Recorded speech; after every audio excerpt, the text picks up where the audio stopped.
Okay, and we could check this one because our usable host, okay, let me choose, we are allowed to use until 62 devices or users in one host, in one network. So we have 4 networks, which is admin, faculty, media, and library. And we are allowed to have usable host that contains 62. So we all of this network could contain 62.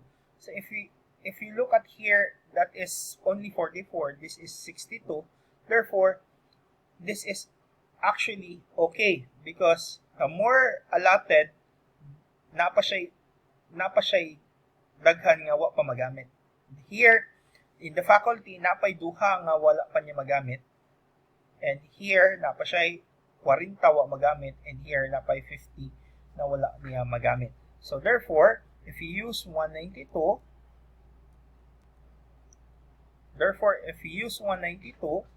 which is we know from the fact that we get that one from solving it, then we know that this is the right subnet mask.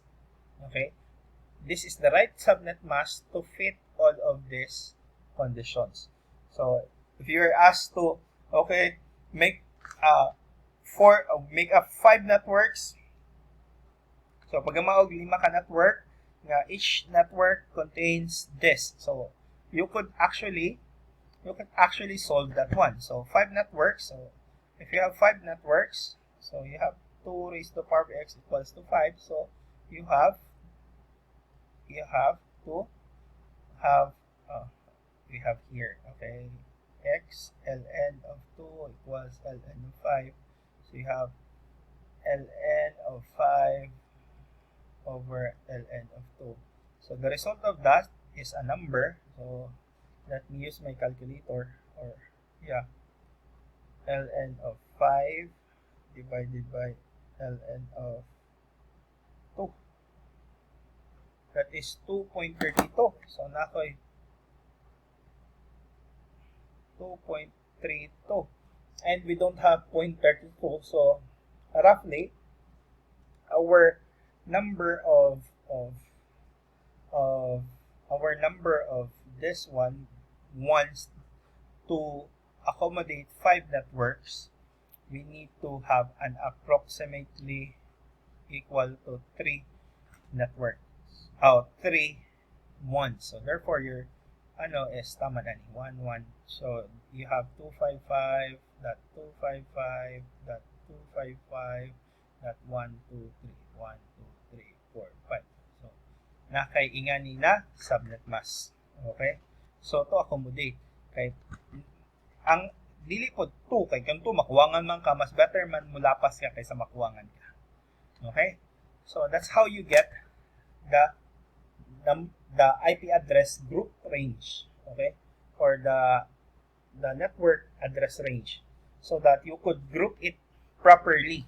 So you could just assign, okay, these computers are allotted for this set of people. So that's how you do it, and you just don't plug and play, plug everything.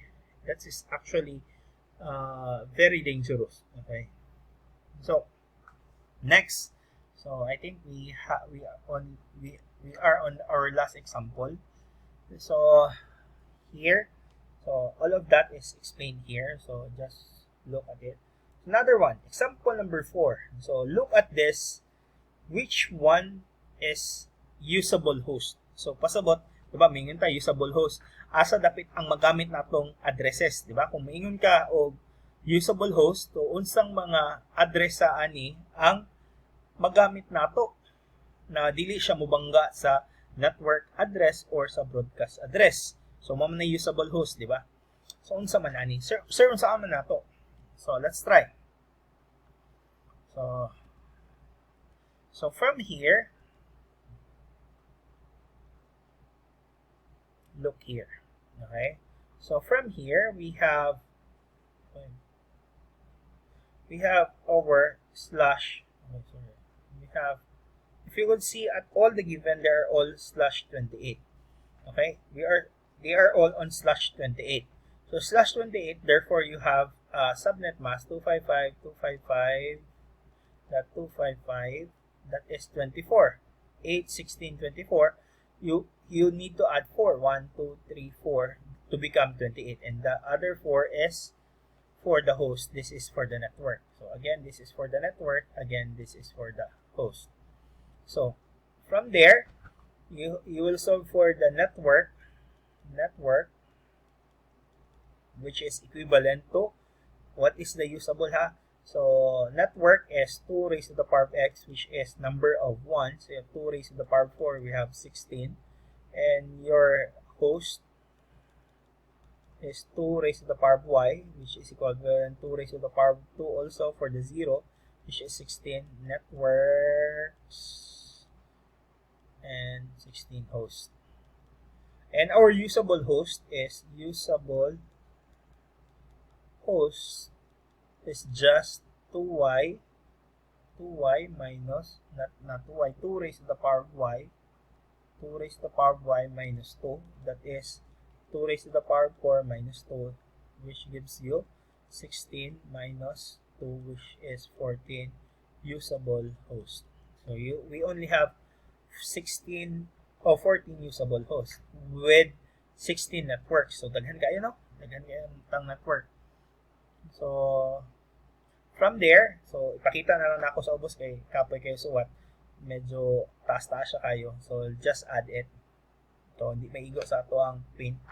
So from here, so these are the usable hosts. So again, remember the magic number which is your host, okay, which is 16.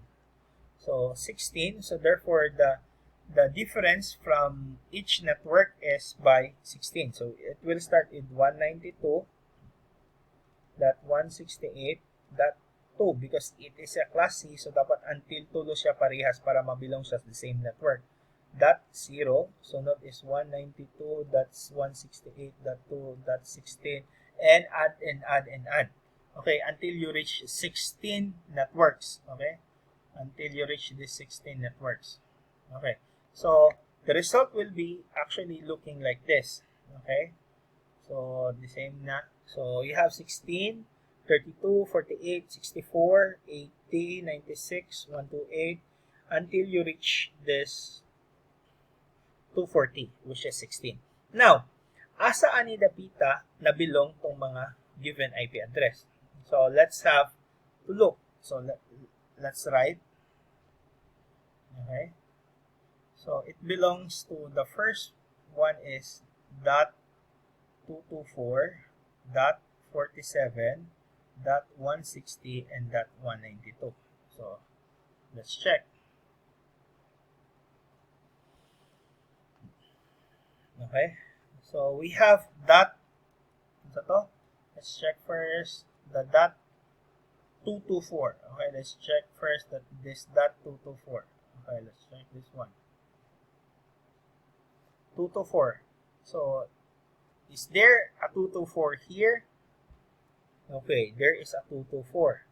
There is a 192 and 160. So we have here one. So therefore, na ay 19224, na ay 160, 192 because this one are all network address. So di ba dili na siya usable. So di na siya pwede. Sir, si 47. So let's check. So pwede ba si 47? So sir, wala man siya naigo, so pwede siya. Actually, the answer is still no. So because if you look here at the number 4, the IP address is 192.168.2.47. So, if you could look at here, so the usable IP address from 132, so from here, 192.168.2.30, the usable lang niyan is si 33, padong ni 192.168.2.30. before ni sorry. So the from 32, okay, that is the 32 until ni 2.47 mo ni siya ang imuhang kay 32 includes the network 1 0 to 15 mo na siya 14 ka buok mo na siya ang usa ka range. So si 16 na pod to 31 mo ni usa ka range. So si 32 to 47, so 32 to 47 that is usa ka range. And then this the 32 is your network and 47 is your broadcast. So, therefore, si 47 is not a usable network address. Okay? So, that is a not usable network, not usable host for a reason that IP address is allotted for broadcast. Okay?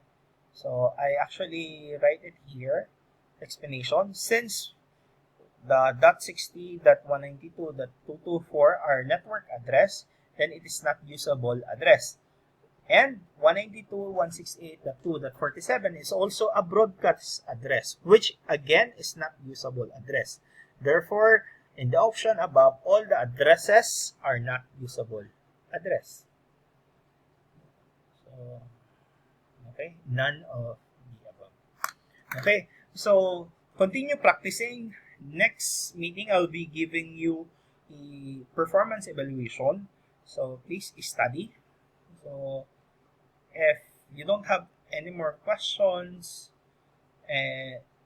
let me end the class with saying bye-bye.